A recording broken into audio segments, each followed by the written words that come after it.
Hey everybody, my name is Alex and I am the Hungry Health Coach. Today what we are talking about that doesn't suck is natural family planning, or the fertility awareness method, natural birth control, whatever you want to call it. That's what we're talking about today.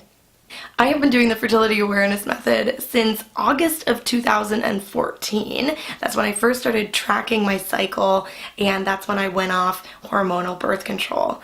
Before that, I had been on the pill and then the NuvaRing for over a decade, and I just really wasn't liking the way that it was making me feel in my body. I felt very disconnected from myself. I almost felt like disassociated from my body in a certain way. I was getting these terrible headaches. I was just trying to be all natural in every other area of my life. So I was cleaning up my beauty counter, and I was, buying organic, and I was doing all this stuff to be as clean and healthy as possible. But then every single month, I was taking this hormonal birth control. And so I really just didn't want the chemicals in my body. I wanted to learn about my body, and I wanted to understand how that actually works. And at this point, I'm so amazed by the whole thing, and I think it's the most interesting thing ever, how my body works and how my ovaries and all this whole stuff. I think it's the coolest, and I just love learning about it. So that's why I decided to transition over to the fertility awareness method. Now, this is not the rhythm method. Don't get it twisted. The rhythm method is antiquated, and it's based on just kind of a statistical random date that's chosen instead of knowing exactly what your body is doing. And so the thing that you have to know before you start the fertility awareness method is how your body is working. So in order to learn all of that information, there's basically an encyclopedia on fertility that you should read. It's called Taking Charge of Your Fertility. It's by Tony Wessler, and it's literally an entire encyclopedia volume. I now have it as a Kindle book on my phone, so I can take it with me everywhere if ever I'm, having a conversation with somebody and I'm not sure the specifics, or I, have a question for myself of ooh, what's this in my chart mean? I will reference back to that book all the time.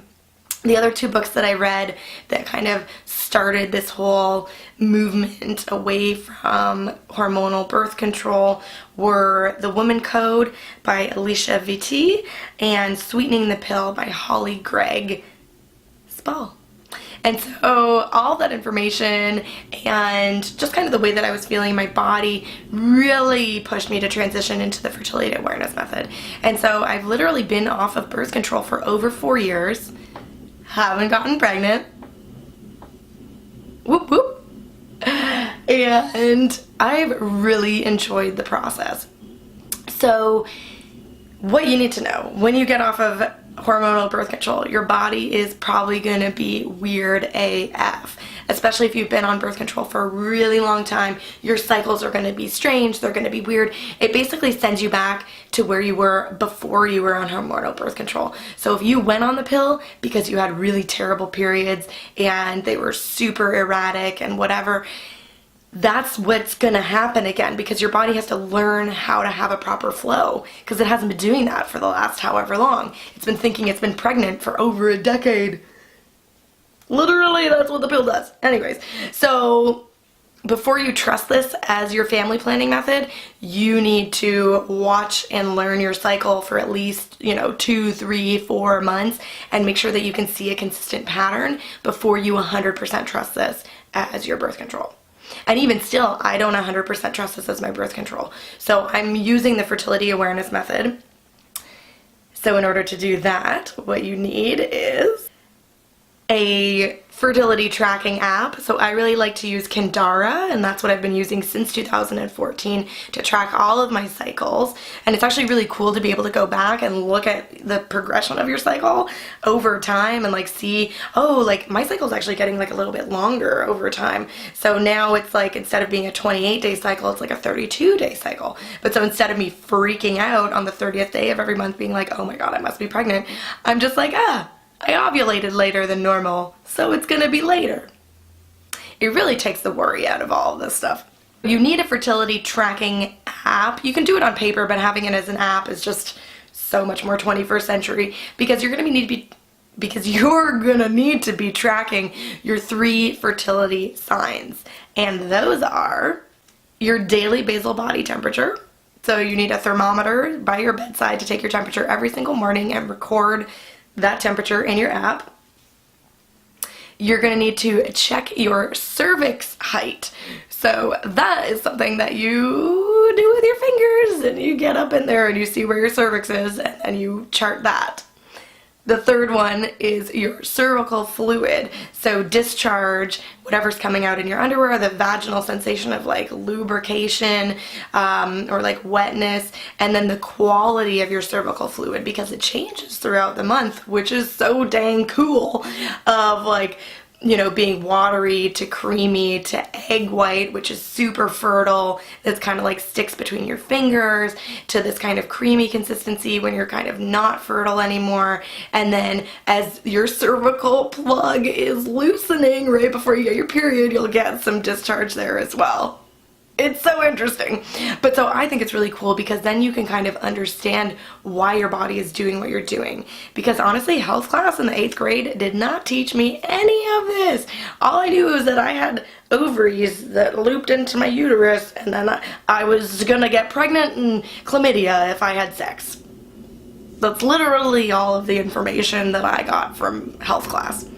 So reading Taking Charge of Your Fertility really changed my appreciation for the flow and the cycle of my body. Because really there's only 5 days per month that you're super actually fertile. And so that window kind of opens up a little bit more, because sperm can live inside of your body for up to 5 or 6 days. So if you're have sperm in your body and then you ovulate 3 or 4 days later, that sperm could still get you pregnant. Isn't that weird? So weird. It's the weirdest. So anyways, I'm tracking all of these fertility signs, and I'm keeping them in my app so that I can see when I am the most fertile. But I'm also doing a couple of other things to make sure that I'm not getting pregnant as well. And those things are, this has been inside of me. This is called a diaphragm. This is a caya diaphragm. It sits on your cervix, so it like sits inside of your body like this. Your cervix is here, and then this is kind of where the, you know what I mean. So this goes inside of your body, and then inside of it you put this spermicidal lube. So this is Contragel. You can buy it on Amazon, and it's a spermicidal lube, so it's going to kind of kill sperm. That's what it does. So you put the spermicidal lube inside of the cup so that it's right up against your cervix, so that even if a sperm did kind of get over it, it's going to land in a pool of something that's going to murder it. Sorry, suckers, you're dead. So diaphragm, spermicidal lube, fertility tracking method, so that you know when you are the most fertile, and then you use these extra precautionary methods, and also you pull out, and also you abstain. So there's the first 5 days of every month, you can have as much sex as you want, you can, have no extra protection, because there's no way that you can get pregnant for the first 5 days of your month. After that, you're going to want to start using these guys, and you're going to start wanting to, pull out, and you're going to start wanting to, be a little bit more careful. And then the days that you're actually at your peak and moving past that, you're going to want to be super careful and even abstain from having sex for those couple of days if you really don't want to get pregnant. And then after those couple of days, then I kind of move back into this realm until I get my period again, and then we're free for business for the first 5 days of the month. So, disclaimer, which should have been at the beginning of the video, and I might move this to the beginning of the video, I'm just talking about what works for me and my body. I am not a doctor. I am not an OBGYN. I've done a ton of research into this topic, so I know what works for me and my body, and I've been doing it for 4+ years, so I understand how it's going to work for me and when I'm ovulating every month, and I'm tracking it, and I'm, knowledgeable about this for my own body, so I'm just telling you what works for me. So if it works for you, super. If you're just using this to kind of get information so that you can go and read that book, please do. And if you're just looking for like a case scenario of somebody who's, actively having sexual relations and not getting pregnant using the fertility awareness method, Hi, that's me. No babies this month. No babies this month. Woo! Anyways, I love that the book is called Taking Charge of Your Fertility, because really that's what you're doing. You're getting this kind of deep dive information download of what is actually happening in your body, the changes in your hormone levels, why you have certain discharge at certain times of the month, what the purpose of all of this for. Because really, your body is trying to get pregnant every month. That's why you have a period every month. Your body is like, all right, time to procreate, and then you have to be like, no, not this month, body. And also, if you're trying to get pregnant and you want to use the fertility awareness method to get pregnant, knowing your cycle and understanding when you're ovulating and understanding how long your luteal phase is actually super going to help you. Because if your luteal phase isn't long enough, you're not going to be able to support an embryo. If you're ovulating super late in your month, but then you're using the rhythm method, and so you're only trying to get pregnant on the 15th of every month, but really you don't ovulate until the 22nd, you're never going to get pregnant. So understanding how your cycle is flowing is going to help you either to get pregnant or to not get pregnant. I think it's a really wonderful method, and it can be super effective if you're using it right, and if you have all of the knowledge, and if you take that knowledge and actually apply it to your life. So that's my 2 cents on the fertility awareness method. If you want me to do more videos about this or to explain anything super specific about the fertility awareness method, drop a question in the comments below and I would be happy to elaborate more on what's been working for me and how much I love FAM, because honestly it has been life-changing. I'm so glad that I'm not on hormonal birth control anymore, and I really appreciate that I have a partner now that is totally cool and on board with it.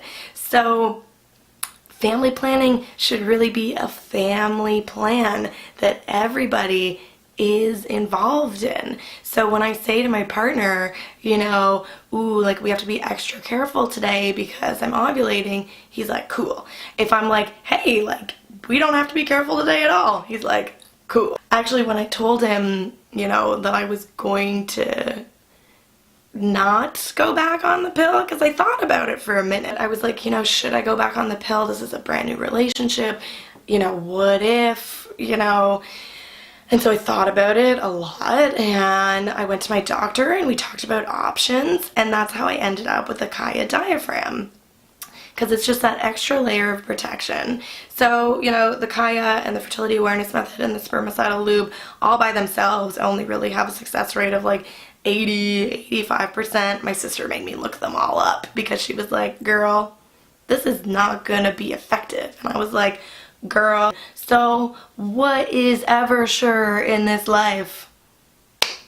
Anyways, but so combining all these methods together has been really effective, and my partner has been super on board with kind of like going down that avenue and exploring and like, you know, making sure that it's right and making sure that it's working. So make sure you have a good partner, because if you don't, well, life just sucks a little bit more, generally speaking. But especially in terms of family planning, it's so good to have somebody on board with you who, you know, has the same goals as you and is happy to be open and talk about them with you. Because really that's what you want in a relationship, is somebody that you can have these open discourse and dialogue with, that doesn't turn into massive, terrible, horrible fights. That's what you want. So anyways, let me just wrap this all up. If you have any specific questions, please let me know in the comments below. If you want more information about this topic, I'm going to put a link to the book in the comments below, because definitely read that book, check it out, explore your options. I'm not saying this is the be all and end all, I'm just saying that this is what has worked for me for the last 4 years, and it could work for you too. Do your research. Alright guys, be sure to like, comment, and subscribe, and I will see you next time. Natural family planning. My family. I think that was okay. I think that was good. There's a lot more personal information than I've ever shared. So, I hope you guys like it.